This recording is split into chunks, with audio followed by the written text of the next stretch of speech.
Harrington Estate's rooftops were battered by rain like 1,000 tiny fists. The windows in their old frames shivered as thunder rolled through the valleys and rumbled over the Yorkshire hills. No one inside the mansion was paying attention to the wind, which howled as though the countryside itself had a warning to scream. Nobody, aside from Mia. Lady Amelia Harrington, 14, who was known as Mia to anyone who ventured near her, stood at the edge of her attic window and gazed into the storm, her breath obscuring the glass. Her fingers shook a little, not because she was afraid, but because of what she was going to do. Something was going on somewhere beyond the fields and paddocks, out there in the dark. It was palpable in her chest. There was danger for Midnight. She had observed a limp in the wild black stallion's gait earlier that day. The Harrington Preserve's elusive Mustang, Midnight, wasn't your typical equine. He represented everything that had become important to Mia. For weeks, she had been following him, observing him from a distance, gaining pieces of his trust through whispers in the trees and stolen apples. And now, something wasn't right. The way his tail was high and his breath was ragged as he ran from the edge of the woods this afternoon. He was afraid of something, or harm him, and nobody else gave a damn. Lord Edmund was locked in his office downstairs once more, going through trust letters and estate ledgers. Even the estate workers, Reg and Fred, had dismissed her when she inquired as to whether anyone had seen Midnight recently, and her cousin Jen, with her usual smug smirk, had curled up by the fireplace joking that the city princess can't even manage a bridle, much less survive a real storm. What she saw was not seen by them. She took the old raincoat, the one with the subtle scent of mothballs and hay, off the hook, put a flashlight in her pocket, stuffed her sketchbook deep in her satchel after wrapping it in plastic. Mia then opened the back stairway door and vanished into the night after taking one final look toward the hallway, which was quiet save for the creak of ancient wood. In her hurry, she forgot her boots and walked barefoot across the gravel path, the rain beating down on her face. She continued to move despite the cold, heavy mud sticking to her ankles, beyond the main stables, beyond the electric fence, through the overgrown hedgerow that delineated the wild preserve's perimeter. Her flashlight barely illuminated the path through the trees as it flickered in the storm. She continued, even as the wind screamed through the branches. The rain was not as loud as her heartbeat, louder than the sound of thunder. She yelled quietly, "Midnight! Boy, where are you?" Then she heard it. No neigh, no hoofbeat, a yelp, sharp, in a desperate situation. As she hurried forward, slipping on damp leaves, Mia's breath caught. She noticed movement just past a group of beeches. Under her flashlight's beam, shadows danced. She initially believed it to be a trick of the storm, but then she caught sight of him. One leg was bloodied and curled under Midnight, who stood motionless. 3 untamed dogs surrounded him, their teeth bared and their eyes glinting. Not coyotes, not wolves, but half-feral, half-hungry hounds, most likely left on the preserve after the last unlawful hunt. They smelled weakness now. They were getting closer. Through the rain, Mia's scream tore. "No! Leave him alone!" She grabbed a splintered tree branch off the ground and rushed forward, screaming and flailing. With a startled snarl, the dogs turned on her and snapped their teeth. Her heart in her throat, she swung wildly. "Go! Leave this place!" She dodged and hit the side of one of the lunging dogs, which yelled and fled into the trees. Another circled to her left. Trembling with adrenaline, she prodded the branch forward. After hesitating, the third slipped back into the shadows. There was silence for a moment. Beside Midnight, Mia collapsed to her knees. His eyes were wide with pain and bewilderment as his flank heaved. Slowly, she reached out and whispered, "It's all right. Now I'm here. You're secure." He didn't recoil. His breath slowed and his ears flicked. Then he pushed her hand. Mia's throat constricted. She blinked vigorously, blending tears and rain in her eyes. He had faith in her, even now. As she removed her coat and applied it gently to the wound on his leg in an attempt to halt the bleeding, the storm raged around them. She trembled her fingers. She didn't know what she was doing. She muttered, "Mama would know what to do." I don't." Before she could stop it, a sob broke out. "I'm missing you. I really do miss you." Alone in the woods, surrounded by darkness, cold, and the thunder of everything she couldn't control, she briefly allowed herself to cry. Then, she sensed motion. Midnight stirred and took a whiff of the air and got up. Even though his legs shook, he remained upright. Midnight?" The stallion faced her. Faint but real, the wild fire in his eyes had returned. He snorted a little and then strode into the darkness, fluttering his mane. Breathless, soaked, and stunned, Mia remained on her knees. He would be all right. A strange mixture of triumph and awe filled her chest as her heart pounded. It was her. He was saved by her. As she stood up, shaky, muddy, and completely soaked, the wind howled overhead. However, she grinned. She muttered, "You had better return tomorrow, or I'll draw you with floppy ears." The following morning, Harrington Estate's chimneys were releasing tiny puffs of smoke like the weary sighs of a sleeping giant, and the sky was gray and low. Everything was soaked through, the grass heavy, the fences slippery, the boots squelching against the gravel, but the rain had stopped. Leaving her shoes and coat in the barn to dry, Mia slipped into the kitchen before dawn. Her palms were scraped raw under thin sleeves, and her hair stuck damply to her cheeks. She believed she had hidden it. However, the quiet was short-lived. "Mia." Lord Edmund's voice was sharp, firm, and alert. Slowly she turned. With his arms folded and a half-drunk black tea mug in one hand, he stood by the back door. "When did you arrive last night?" I had trouble falling asleep." His eyes remained fixed. "Did you leave?" After hesitating, Mia shook her head. "No." He turned his gaze away from her and toward the pantry's muddy floor. Where she had attempted to slip past, there were 2 lengthy lines of new dirt. "Mia, there is no thunderstrike." "What?" She blinked.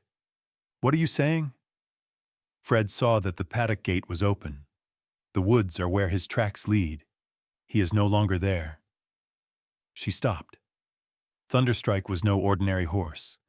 He was a brilliant white, purebred stallion with champion bloodlines, an emblem of the prestige of the estate. And if he had disappeared. "Have you left the gate open?" Edmund inquired softly. "No, her voice broke. "I wasn't even—" "By the fence, I discovered boot prints. Yours." She took a deep breath. Her heart was racing. "Thunderstrike wasn't touched by me, I promise." He didn't appear persuaded, though. The worst part then arrived. Wearing a well-ironed riding blouse and newly polished boots, Lady Genevieve walked into the room grinning. "Well, well," she exclaimed with joy. "Did the city princess and her cherished wild stallion go for a midnight gallop?" Mia tensed. Jen went on, taking a croissant from the tray. "I mean, you've been obsessed with that black beast for weeks. I wouldn't be shocked if you let the others go so you could have him all to yourself. That's not the case. However, it was useless. Lord Edmund had little patience. "You're grounded until we locate Thunderstrike," he declared. "No more rides, no meandering, and no more time spent in solitude in the forest. However, Mia, no buts. It was a slap of words. Before they could notice the sting in her eyes, she turned quickly and clenched her fists.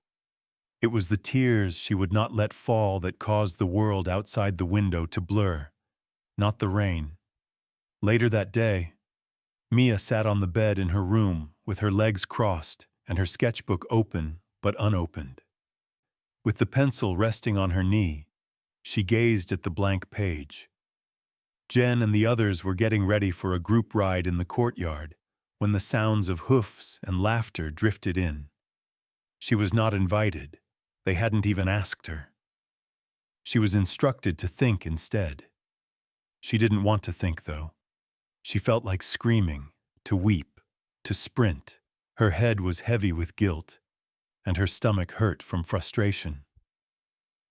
They believed she was the issue because she had saved Midnight the night before. She only received punishment for risking everything. When the house fell silent again that night, she decided what to do. No one else seemed to have the heart or the courage to do what she would. She would continue to keep Midnight safe, even behind closed doors. The following morning, Mia put on her old barn sneakers, picked up some apples from the kitchen basket, and crept through the side door, being cautious not to leave any footprints. The dew was still glistening on the fields, like the breath of sleeping giants. Fog curled low over the ground. Heart racing, she made her way through the estate in silence, heading for the woods where she had last seen him. And there he was. Half hidden behind a grove of trees, Midnight stood close to the broken fence. His injured leg appeared less swollen and less stiff, but it was still raw. His ears twitched as he turned his head at her scent. She held out an apple and whispered, "Hey, I brought breakfast." He didn't flee. The sweet smell in her palm made his nose twitch as he moved forward cautiously and slowly. After taking the apple and gently crunching it, he nudged her hand for more while his lips touched her fingers. Mia laughed, nervously and quietly. Greedy. It became their ritual over the course of the following few days. She got up early every morning, picked up some fruit, sometimes carrots or oats, and went to see Midnight behind closed doors. She used water and a gentle cloth to clean his leg, and discussed with him her drawings, her mother, and the unfairness of life. No one else listened the way he did, and he stayed in exchange. She attached a tiny audio recorder, a relic from her mother's former studio, to her jacket one morning. She recorded Midnight's whinnies and breathing patterns using an app on her phone. It was to keep an eye on his health, she told herself. But it was more than that. It was evidence. Evidence that she wasn't lying. Evidence that he trusted her. She drew sketches of his eyes, the way his mane flicked when he became impatient, and the curve of his neck. In her sketchbook, every line represented a tiny bit of freedom, but tension grew back at the estate.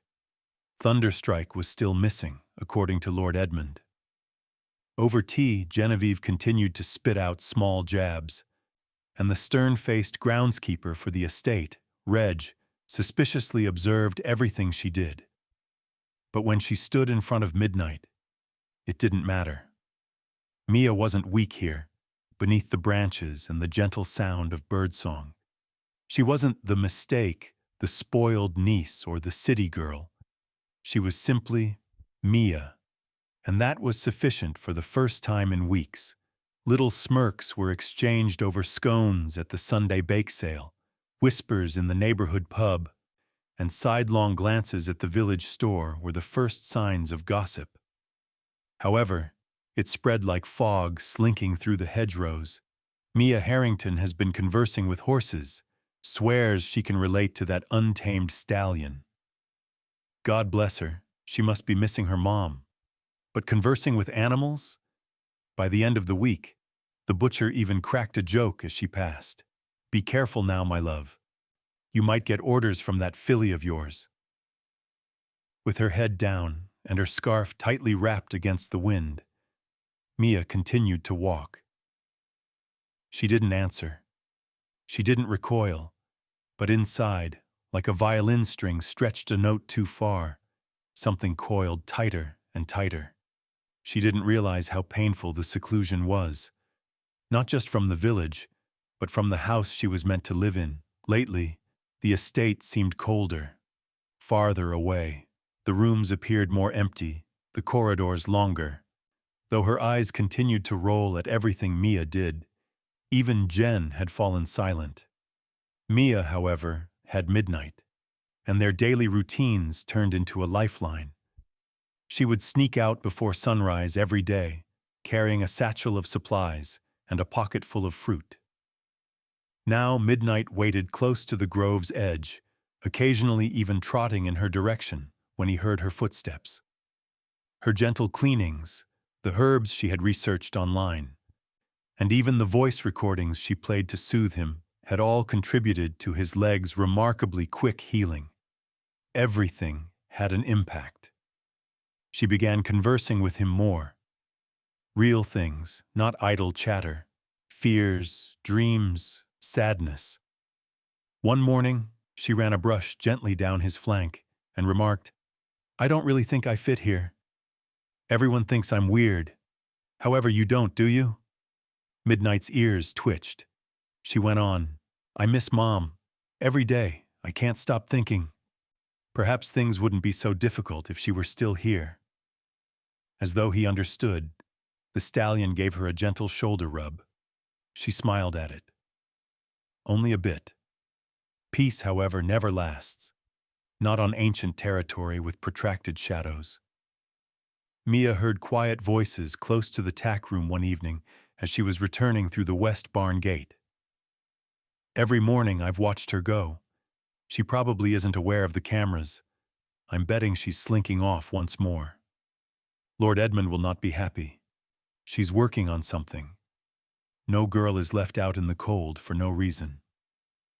Mia's heart thudded as she froze behind a bale of hay. Cameras? She hadn't even noticed them, let alone given them any thought. However, after picturing it, she recalled the subdued black boxes that were affixed to the corners of the walls of the estate.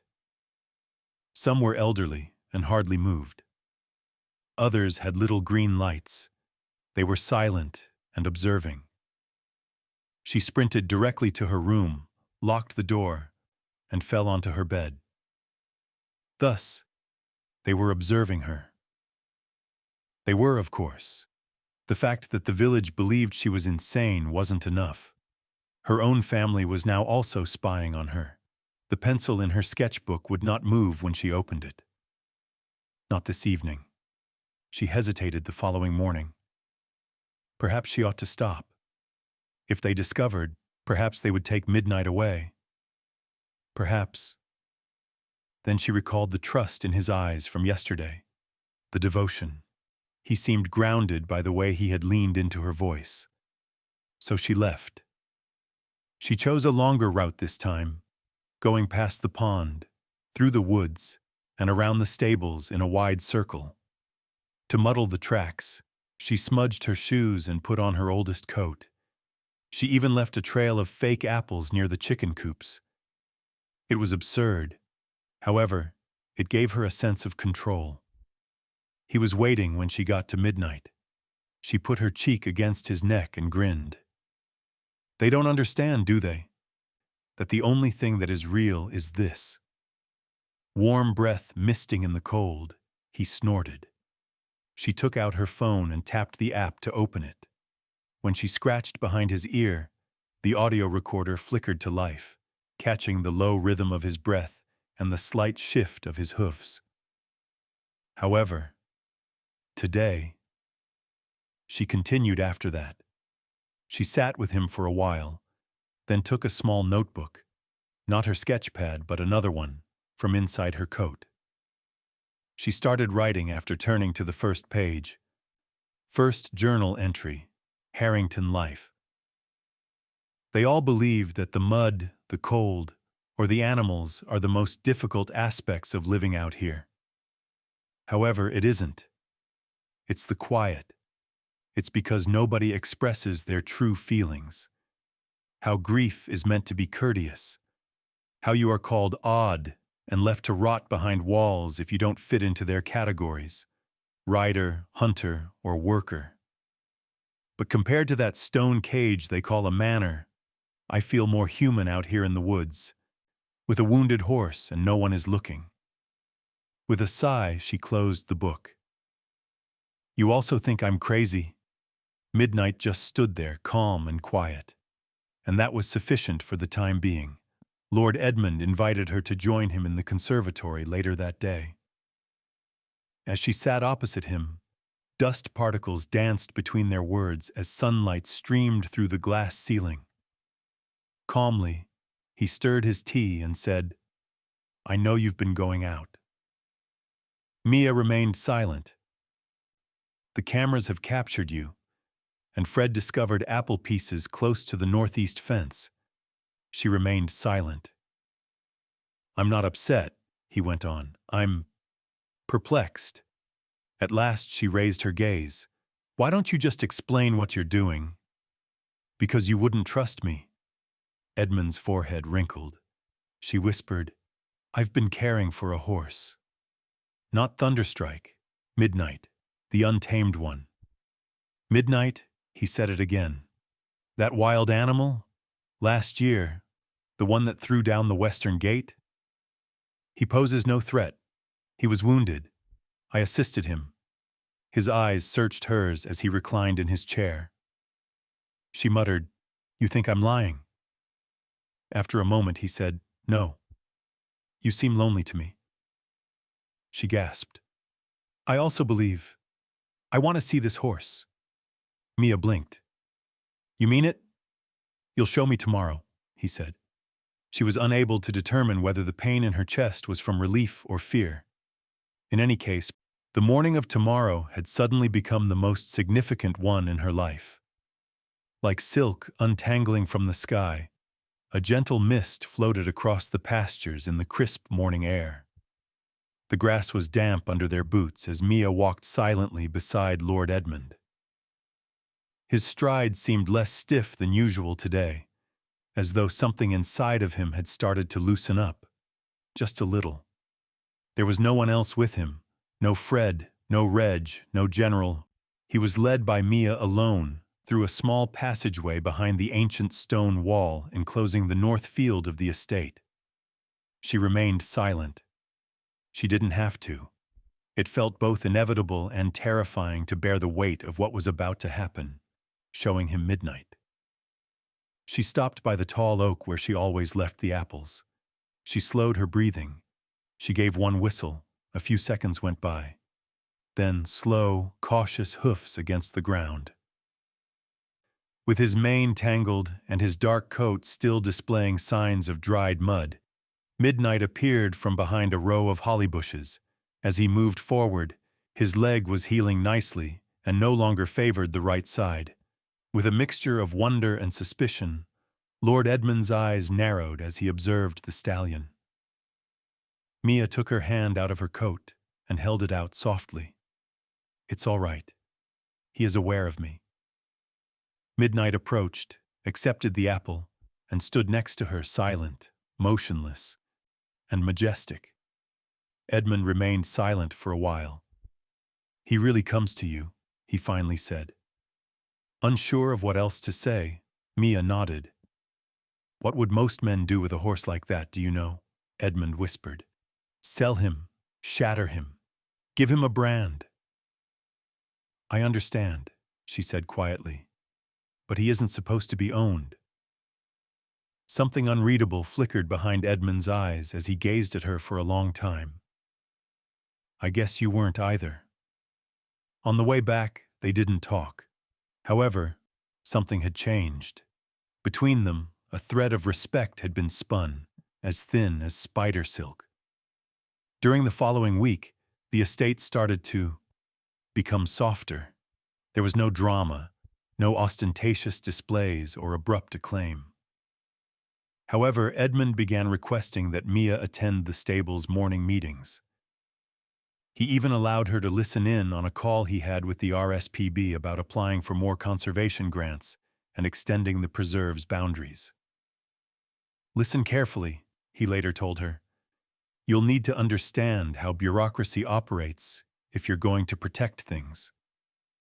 Not all of the time are the wolves in the woods." That made Mia smile, only a little one. Jen stopped making jokes at dinner. Actually, she didn't say much. Instead, she silently observed Mia as though she were attempting to piece together the cousin she believed she knew. Mia once saw her leafing through her sketchbook and then putting it back in its original location without a word. Reg appeared less stoic as well. He nodded sternly at her as she brushed one of the ponies close to the paddock. A kind of truce, but no words. Then there was midnight. Even when Mia didn't bring treats, he had begun to approach more each morning without fear. Now she was properly brushing his mane, washing his legs with warm cloths, and even slowly easing a loose halter over his head to help him get used to the feel, to help him recover and stay safe, not to tame him. Now she took pictures. Not a lot, only a handful, always from a respectful distance and from the same perspective. She then started posting them anonymously to an online forum run by a nearby conservation organization. She included a caption one morning: "Some wild things don't require rescue. All they require is room." Within hours, it had dozens of likes.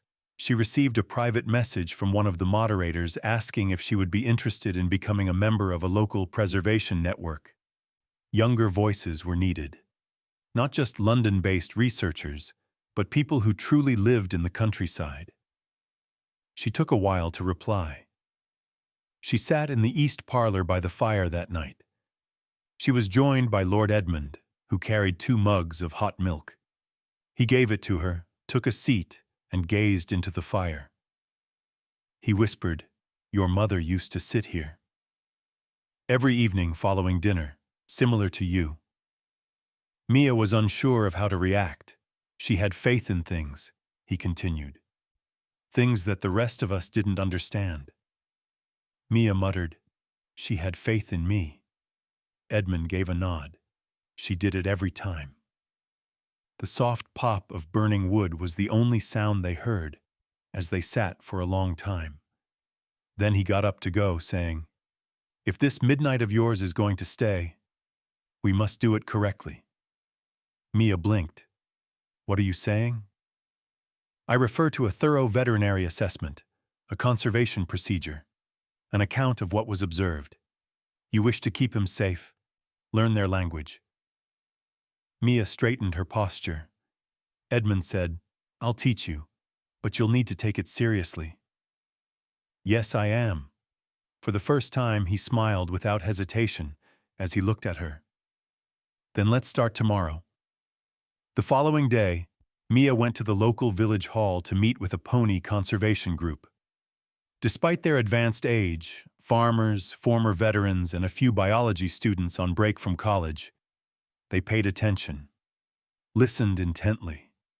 She brought charts, sketches, and even a recording of Midnight's breathing and motions. One of the organizers drew her aside after the meeting.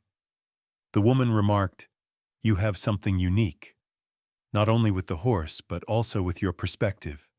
Someone like you would be helpful to us." Maya's cheeks were warm. "I'm not an expert at all." The woman answered, "You shouldn't be. That's what gives you value. Before you're told to, you care." Mia wrote in her journal once more that evening, "The world still feels heavy. However, I believe that I may be growing stronger. Not all at once. Just enough." Bravery is talked about as if it were a huge thing. Sometimes, though, it's just deciding to go out again despite their presence, even if they don't think you are real. I think I'm beginning to believe in myself. Rain started to patter lightly against the window outside. Not a storm, not dangerous, just a soft beat.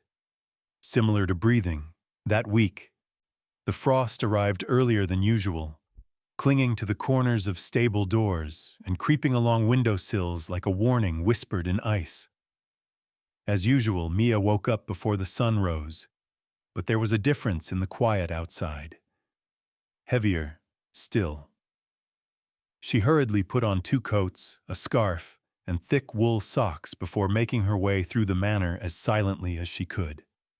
The east wing's lights remained off. Lord Edmund's door was still closed. The scent of tea brewing was not even present in the kitchen yet. She immediately saw it when she arrived at the field. There was no midnight. He never arrived late. He had become a regular in the last month, showing up as the fog cleared, as though her breath alone could call him. Now, however, the clearing was deserted, the leaves on the ground untouched. Mia's heartbeat accelerated. She cupped her hands around her mouth and looked around the forest. Midnight? Nothing. The morning cold pricked her sleeves as she ventured farther into the trees. Her boots crunched on the frost-bitten moss and dry twigs. There was silence all around her. Not even the sound of birds. She noticed the tracks at that point. She initially believed them to be hoofprints because they were familiar, broad, and deeply embedded in the soft soil. But then she noticed something else. A drag of rope, then a flash of metal. She moved forward, pushing the undergrowth aside as she knelt down. A snare trap, cruel, old, and rusted, covered in something that smelled of chemicals and rotten fruit. Mia felt a knot in her stomach. This place had been visited, and not just anybody, poachers. Slowly, without making a sound, she retreated. However, as she turned, her foot snagged on a leaf-covered object. After tripping and catching herself, she bent down to examine it. One more trap. This one is new. Her throat tightened with breath, with her heart hammering her ribs. She sprinted back toward the estate after fumbling for her phone and taking a few pictures. She rushed into the study, where Lord Edmund was. She exclaimed, "They've been here!" Poachers. In the woods close to Midnight's Grove, I discovered several traps. Edmund's face was pale as he stood slowly. "Are you certain?"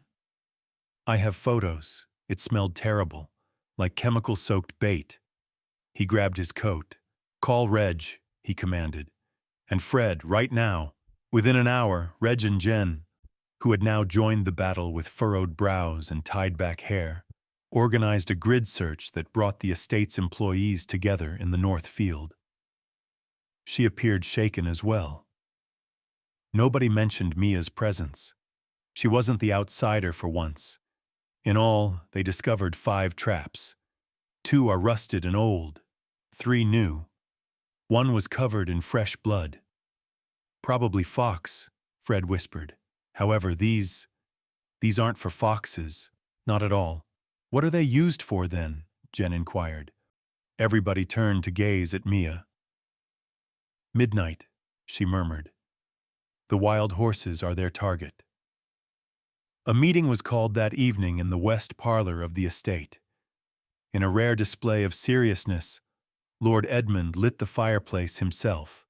The others sat in tense silence as he paced slowly.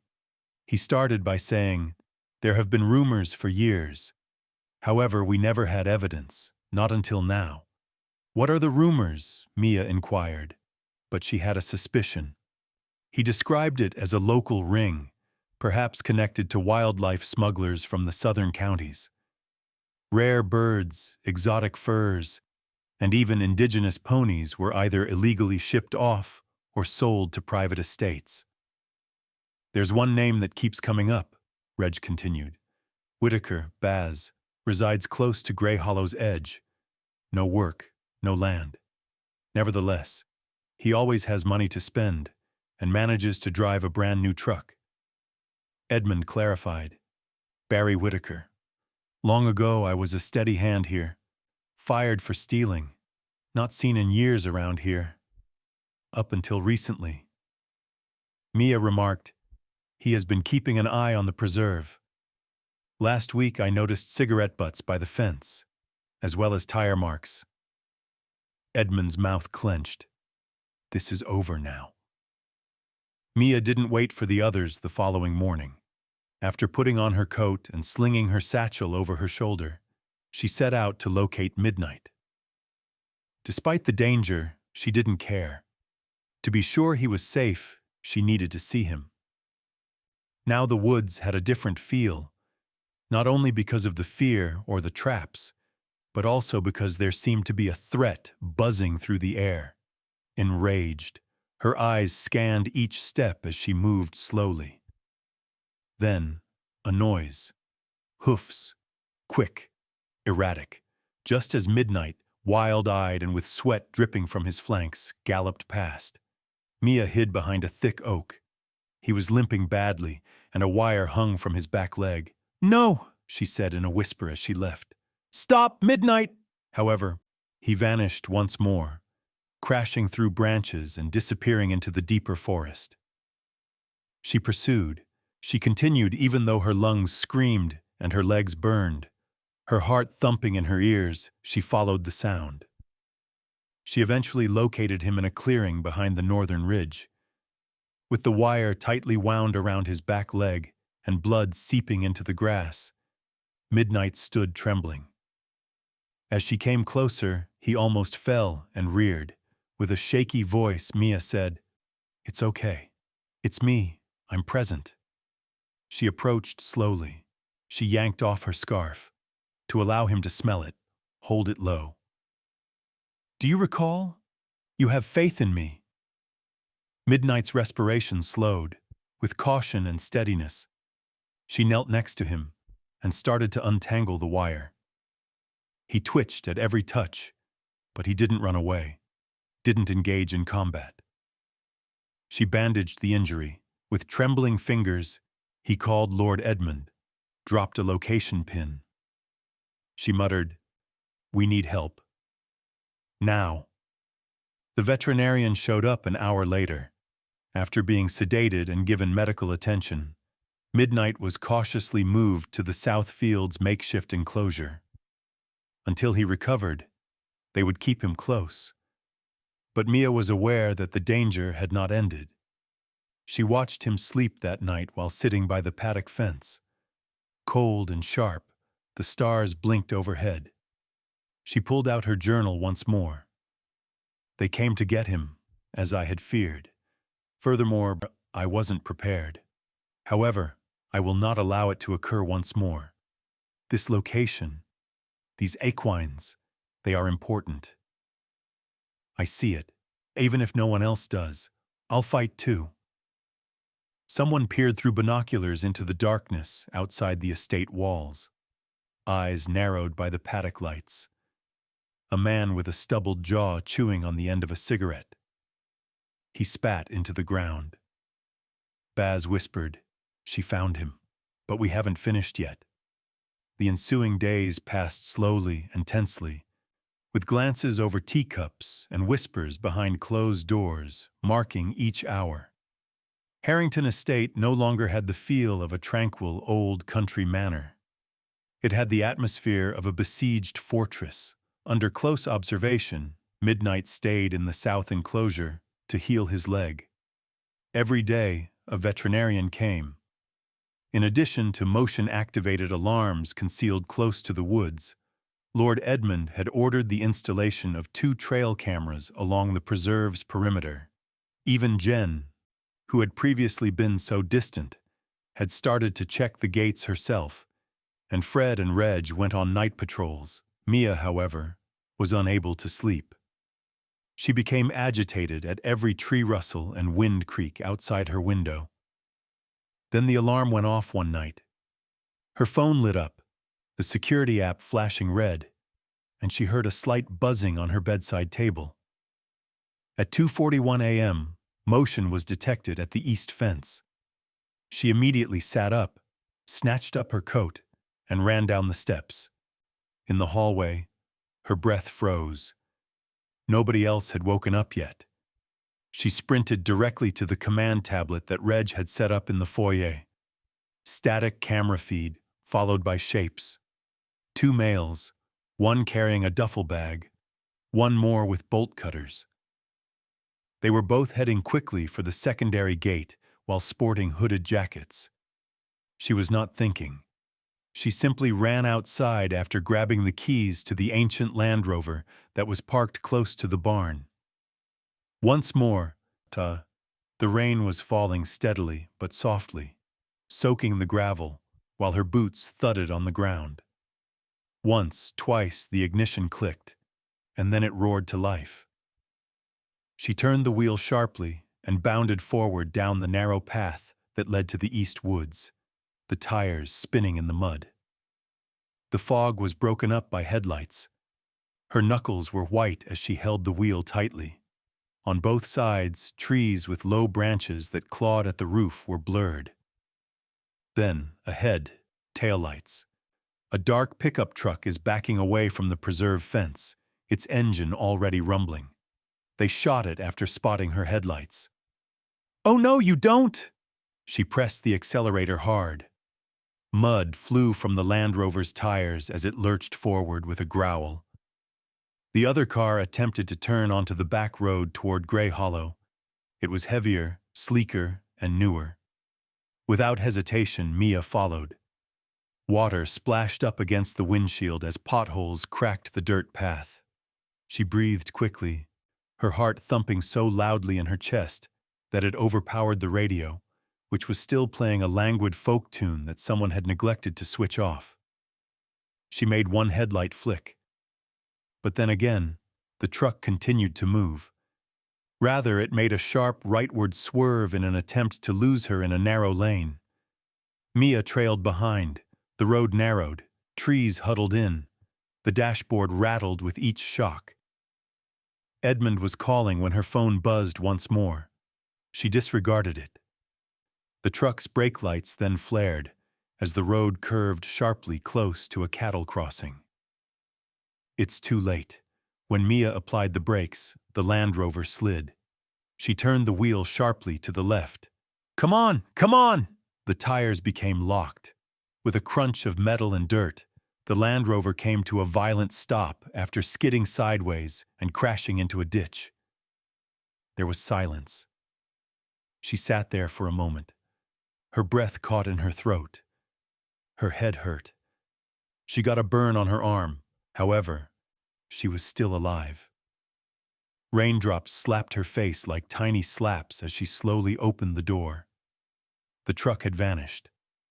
Down the lane, tire marks extended until they vanished into the night. Headlights appeared in the distance behind her. The vehicle owned by Reg. Next is Lord Edmund's. Maya stumbled to her feet, her jeans drenched in mud, when she yelled, "They managed to escape!" Edmund hurried over, took hold of her shoulders, and looked into her face. "You're bleeding." "I'm all right," she yelled. "Midnight." They were pursuing him. They were carrying a bag.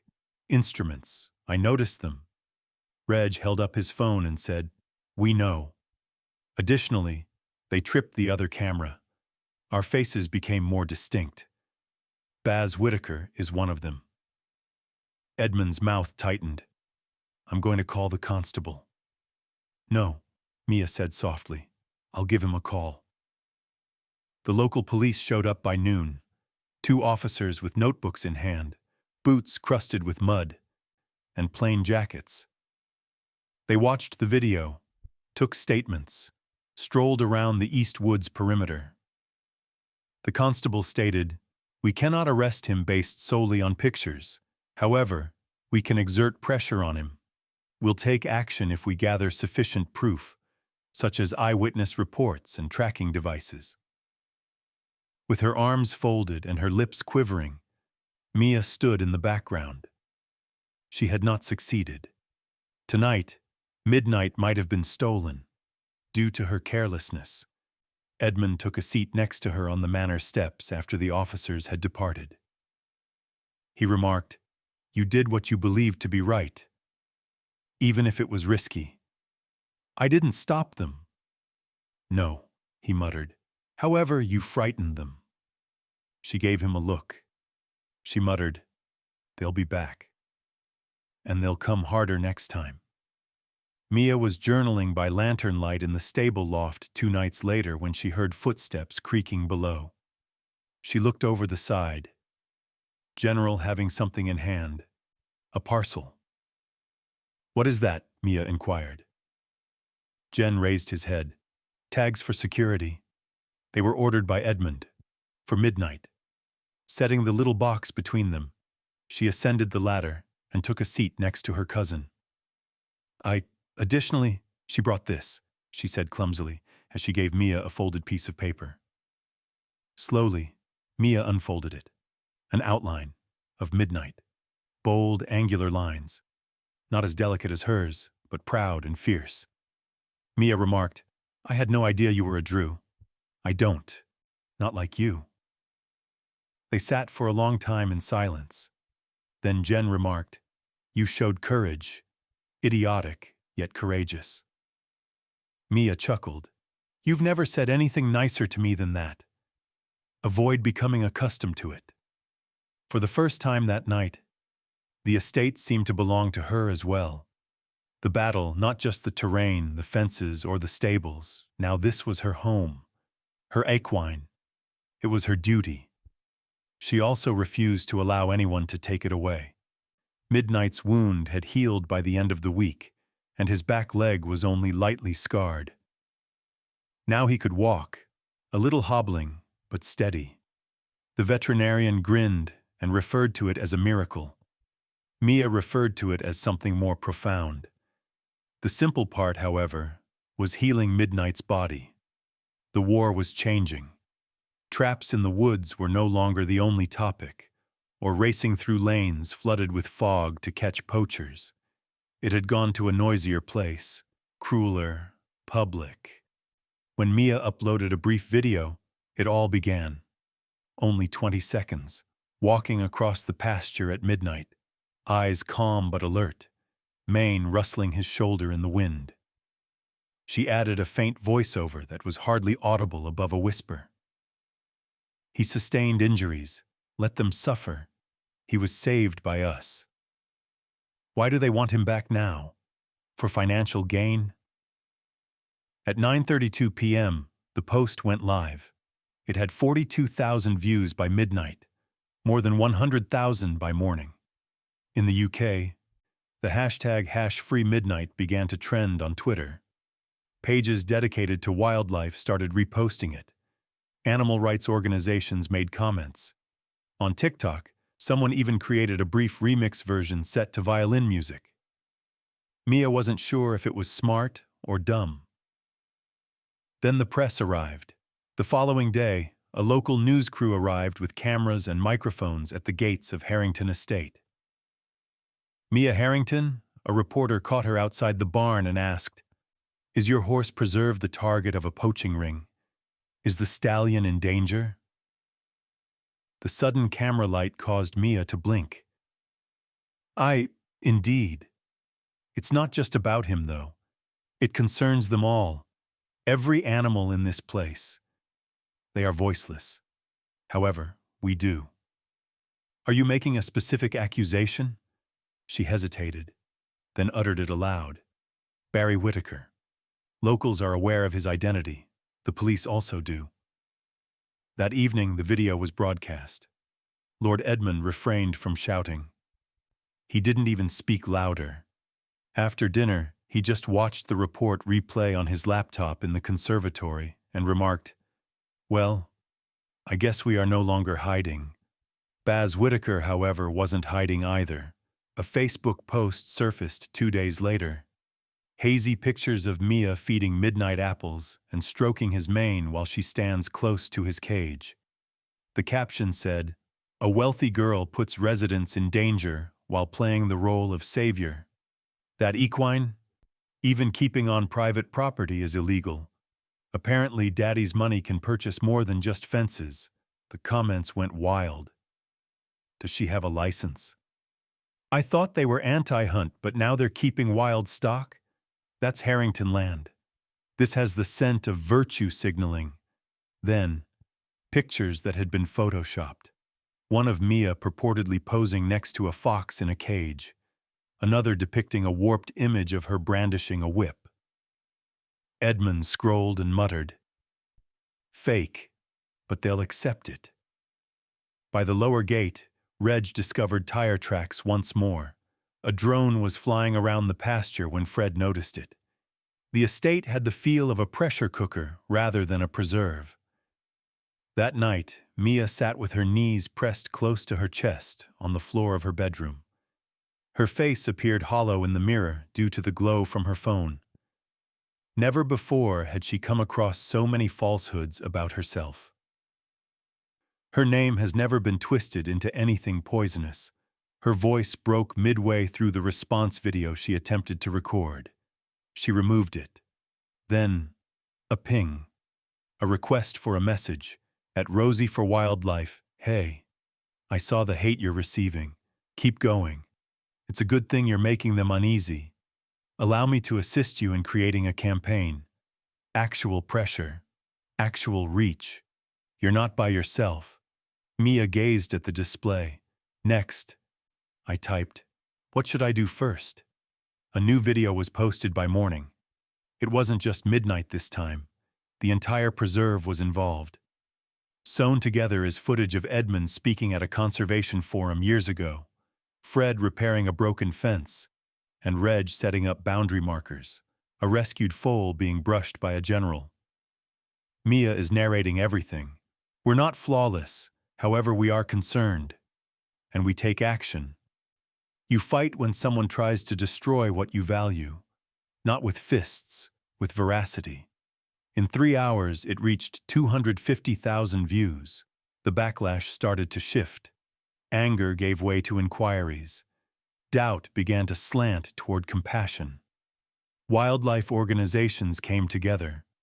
Overnight, 10,000 people signed a petition to officially designate the Harrington Preserve as a protected area. Then, Baz snapped.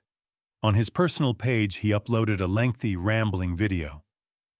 "I've been here longer than she has," he yelled. "They believe that using ostentatious campaigns and Twitter hashtags will drive out locals? I am aware of the horse's value. Do you not believe that they intend to sell it on their own?" He was furious, droning, accusing. Worst of all, he gave names, accused Edmund of using fictitious grants to launder money, claimed that the footage from midnight was staged, claimed that Mia had fabricated the injury. It was a complete mess, horrible, public. Additionally, it provided the police with precisely what they required. They executed a search warrant on Baz's property in less than a day. They discovered traps, bait, illegally acquired tranquilizers, GPS markers. That night, 3 more men were taken into custody. Baz was placed under arrest, pending charges of trespassing on protected land, illegal wildlife trapping, and animal cruelty. As the sun sank behind the hills that evening, Mia sat on the pasture's edge. Standing close by, breathing peacefully, Midnight's coat glinted in the golden light like water on oil. Quietly, Jen joined her. "This evening, no more cameras?" she inquired. "Just peace." They sat quietly, then Jen said, "You know, I thought you were just a Lost City kid once." Mia grinned. "I was, sort of. You've changed now." "What?" "A problem, for those who detest change." Mia gazed at the landscape, the trees, the heavens, the distant smoke trails from the village chimneys. She declared, "I don't mind being their problem." 4 days had passed since Baz was handcuffed, and his cries reverberated through the fields like a ghost refusing to accept its own demise. It has been 4 days since the headlines changed from one of suspicion to one of support. It has been 4 days since the tension in the estate started to ease. However, the resounding silence was not meaningless. Rather, It was reflective, deep, the sort of silence that only becomes still after something wild has gone by. There were no messages or alarms when Mia woke up, just a gentle sun peeking through her curtains. For once, there was no video to upload, no breaking news to provide, and no damage to manage. Only the sound of the wind rustling through the hedgerows and the scent of grass warmed by the morning. With her hands encircling a tea mug, she sat at her window and observed the mist rising from the pasture. With his head down and tail flicking languidly, Midnight stood at the far end of the field. 3 other horses, whom she had hardly noticed until now, were grazing close to the fence line around him. They were quiet, uncomplicated, gentle creatures that had withstood the test of time and patience. Mia didn't bolt out the door for the first time in weeks. She simply sat. She considered the blood, the mud, the screaming headlines, everything that had happened. She chased a truck through the night that night. Midnight's leg was wrapped in the trap, the online smear campaign. People began referring to her as the girl who saved the stallion, as if she were a legend rather than a girl who had acted because no one else would. Which was an odd and bittersweet moment. Something heavier, though, was also present. Beneath all the fighting and all the chaos was the pain of missing her mom. It had remained. It simply moved, like wind through long grass, always present but occasionally quiet. She had attempted to conceal it under bravery, sketchbooks, and horses, but now it returned, raw and full, in the silence. Taking her old journal off the desk, she turned to a blank page. She wrote, "When the storm passes, grief doesn't end. It simply locates a quieter voice. Perhaps the land is aware of that. Perhaps it waits for us for that reason. Why it only asks us to show up, not to be okay." She had no idea why she had written that. The statement didn't seem appropriate for a 14-year-old. It was older, true. It made the pain feel less like something she had to conceal, but it didn't make it go away. She joined Lord Edmund and Jen in the main pasture later that afternoon. They were measuring fence lines, tagging trees for surveys, and going over notes on how to apply for official protected status under the National Equine Heritage Act with a team from the Conservation Office. Edmund gave her a clipboard and explained, "They said it could take months. However, they added that our documentation was among the best they had ever seen." With her initials already scrawled next to the majority of the daily logs, Mia scanned the forms. She hadn't even realized they were important when she wrote most of them. "We'll have to make a public announcement," Jen continued. "A formality, a community gathering, perhaps?" Mia's eyebrow went up. "Want to throw a party?" "A fundraiser," Jen smirked and corrected. "Identical, but with additional cheese boards." Mia laughed. Have a good laugh. The kind that made her dizzy and shook her shoulders. The kind she hadn't experienced since before the first trap was discovered. She took another stroll through the pasture that night. This time alone. Without being called, Midnight followed her. He was now so much stronger that his limp was hardly noticeable.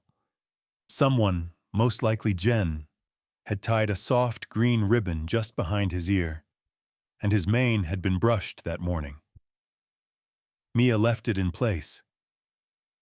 They came to a halt close to the fence line where the old camera was, the one that captured Baz the night he got too close. She took a tiny item out of her coat pocket. The compass of her mother. Since her first month at Harrington, she had not touched it. She opened it now, after spinning the needle steadied. North, leaning forward, Midnight touched the cold brass with his nose tip. Mia whispered, "I don't think she would have wanted me to hide. She would probably be pleased that I stayed. That just because it didn't initially understand me, I didn't flee." The grass swayed gently in the wind. After a single creak, the fence calmed down. She muttered, "Perhaps we don't have to be wild to be free. Perhaps knowing what you're fighting for is what freedom is all about, and the person you're prepared to become in order to defend it." With a sigh that sounded like agreement, Midnight bowed his head. She walked past Edmund in the hall back inside the manor. He had just returned from a call, and his face was content, but worn out. "The motion was approved," he stated. "We have been placed on the provisional preserve list. On Monday, the paperwork is delivered." Mia grinned. "That implies it is taking place." Edmund put a hand on her shoulder and remarked, "It means you started something bigger than you'll probably ever realize." She didn't respond. Heart too full for words, I simply nodded. She opened her journal one last time that evening before going to bed. Being bold doesn't require being loud. You simply must continue to appear. People won't always understand you. That's all right. I was not asked to provide any proof by the land. I was asked to listen. And after that, I managed to find my way home. A month went by. Harrington's hills were blanketed in a veil of white lace as the frost grew deeper. Trees were bare, their last golden leaves flattened into mud by rain and time. Now the birds flew in a different way, swift and accurate, filling feeders by the barn and then scurrying off like shadows. The village also slowed. Fewer vehicles in the lanes. The wind has fewer voices. Everything held its breath during this quiet time of year, the prelude to spring. And Mia, life changed, but it didn't stop. No longer did her mornings feel like covert rescue operations or escape missions. No fences to check for broken wires, no alarms to beat. She got up early now, not out of fear but habit. She went for a walk in the preserve to see what had changed, not because she was afraid someone was approaching. What had recovered? No longer confined to his enclosure, Midnight now roamed freely within the enlarged grazing pasture. He was no longer limping. He didn't run away from strangers. He was tall, his dark coat revealing muscles, his ears twitching as though he was always listening, alert but no longer wild enough to pose a threat. He was wild now, but in a different way, free of choice based on trust. On certain days, Mia sat next to him in the grass with her sketchbook, breathing instead of drawing, observing, allowing the sounds of hoofbeats and rustling branches to speak for themselves. She realized that no one had warned her about this part. Not the risk, not the battle. However, what followed? The silence. The questions that only came to the surface after the spotlight moved on and your hands stopped shaking. Now who am I? For what purpose was all of that? What follows? She was now part of Lord Edmund's routines, but they had returned. He asked her to participate in all RSPB calls, wildlife grant reviews, and lengthy discussions with local MPs regarding fencing laws and rural tax exemptions. He saw that she was taking notes, even though she didn't fully comprehend it yet. One day, while adjusting his glasses, he remarked, "You have your mother's spine, but your own eyes." Though she would never publicly acknowledge it, Jen had also changed. She began tagging Mia in social media posts, sending links to conservation projects, and leaving snacks by her door when she studied late. But she still rolled her eyes and wore sarcasm like a coat. Even the stern and reticent Reg gave Mia a set of storage shed keys and remarked, "Don't lose these," before leaving. It was the most considerate thing he had ever said to her. It wasn't all warm cider by the fire and gentle landings, though. Everyone had a difficult winter. The post office in the village shortened its hours. Half of a local farmer's herd was sold. The grocery delivery repeatedly arrived late, and the fuel bills increased. Mia saw a woman pushing a stroller down the icy lane one evening while she was standing by the estate gate. No pavement, not a light. In the cold, only her breath. Mia wrote a different type of journal entry that evening. We discussed preservation a lot. However, what about people? If the people who live next to horses are disintegrating, what good is it to save them? It made her feel something. She talked to Edmund the following day. I want to get something going, not a video. An undertaking. He arched an eyebrow. Continue. Out here, people are having difficulties. Nobody says it, but everyone sees it. While we are preserving the animals, what about the community? Leaning back, he thought. What do you suggest? She inhaled. Make use of the estate. Make room for winter supplies. Food banks. Job training, perhaps. Organize workshops. Return something to the village. Make human welfare a priority. He gave a slow, startled smile. You truly are her daughter. She was surprised at how quickly the plan came together. An old carriage house at Harrington Estate had been transformed into a community center by the beginning of January. Simple things like folding chairs, heaters, and a tea kettle that never seemed to run out. Farmers brought extra eggs. Handmade scarves were dropped off by teenagers. The village bus line consented to make a stop nearer the estate. Mia assisted with the planning. Not from a podium. Not in videos that go viral. Simply by being present. Scrubbing floors, setting up the chairs, refilling bowls of sugar. And people arrived. They brought their tales. 6 months had passed since the widow left her cottage. A boy who found solace in brushing the ponies after his father left. A young couple who wanted to know if the estate had any land available for lease because they were worried about losing their rental plot. Mia believed that her mother would have done this. Not merely preserve something wild, but also repair the world's shattered edges, one thread at a time. Mia stood outside the stable one evening with her boots buried in the frost and her scarf wrapped tightly as the wind howled across the hills. She gazed over the fields, midnight grazing beneath a starry sky, the far-off gleam of village chimneys, the soft silence of a land that had endured suffering yet continued to flourish.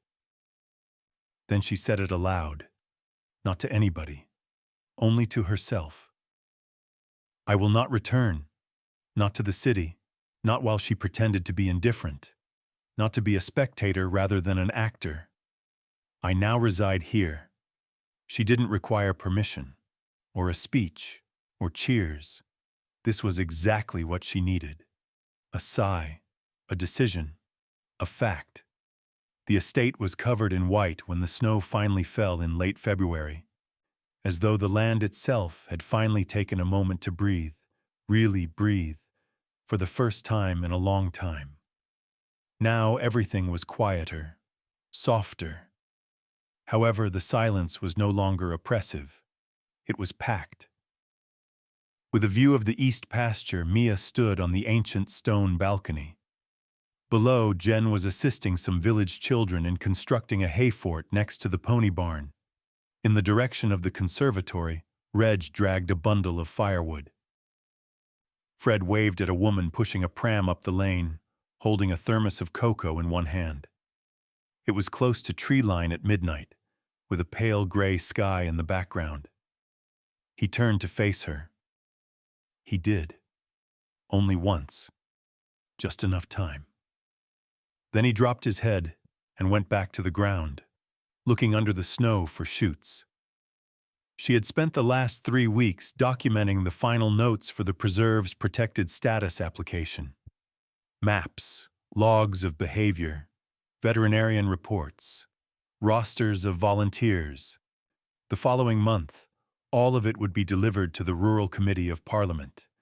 An actual government file, a legitimate spot on the record, a meaningful name. In actuality, though, Mia didn't require the documents. because to her it was already real.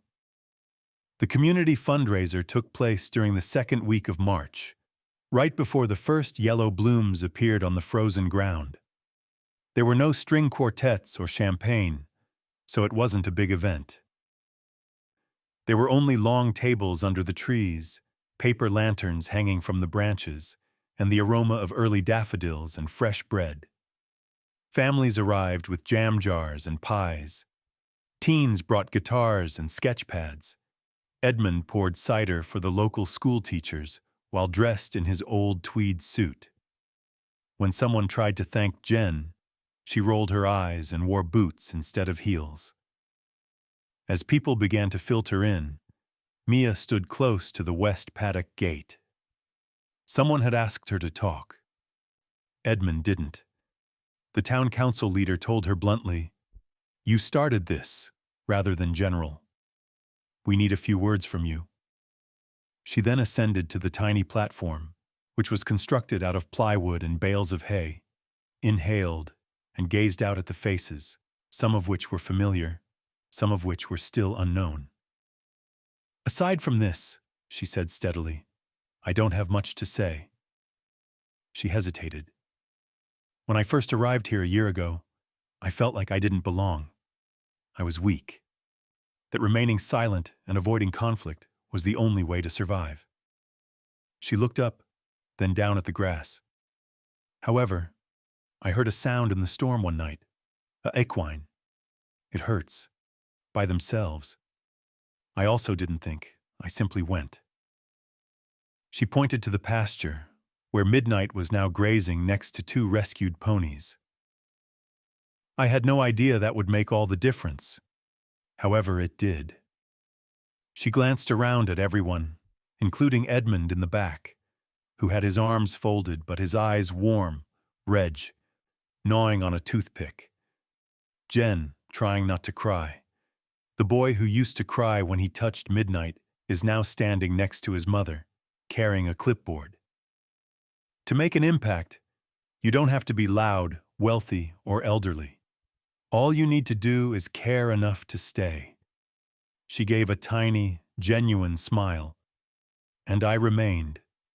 Mia strolled along the property's edge that evening as the stars spanned Harrington's hills. Slowly, she touched the fence posts and recalled the locations of the snares, the place where Baz was captured on camera in the dark, and the time she had knelt in the mud and sobbed because no one believed her. The fields were different now. She saw them differently, not because they looked different, not simply crazy, not only hers, shared, safe, alive. When she arrived at the grove, she discovered Midnight bleeding in the rain. Since then, the branches had grown thicker. There was more moss. Just as time had healed her, it had also healed the land's wound. For the final time, she opened her journal. There are some stories that don't require a conclusion. All they need is a beginning that someone had the courage to share. The girl who chased a horse through the storm was me. However, now, I am more than that. The girl who stayed is me. She put the book away, slipped it into her coat. Then, the sound reached her ears, a low whinny. She pivoted. It was Midnight, at the grove's edge. Not waiting, simply be there, as usual. She approached him, put her forehead against his, and inhaled the smell of wind, dirt, and hay. And neither of them moved for a second. They didn't have to, since everything was already different. 6 months later, the Harrington Preserve was officially designated as a protected area. With his silhouette imprinted on the entrance sign, the pamphlets, and the canvas bags offered for sale at the summer fair, Midnight came to represent it. The village changed more than that, though. Once rolling their eyes, the children now volunteered twice a week. Visitors from the city took conservation classes from the farmer who nearly gave up his land. The estate was transformed into a living classroom. What about Mia? She continued to sketch. continued keeping a journal, continued to ride when she felt like it, not to prove anything. She attended all of the meetings, muddy mornings, scraped knees, and wind-stinging events. She always showed up, even though she wasn't always sure what she was doing. Because that was the important thing. Long before there were horses or fights, her mother had taught her that. Yelling at the world won't make it different. By listening, you can alter it. By being considerate. By remaining. As if her tale offered you hope. If you think that wild things should be loved instead of just surviving, subscribe. And leave a comment below. For what would you stick around and fight?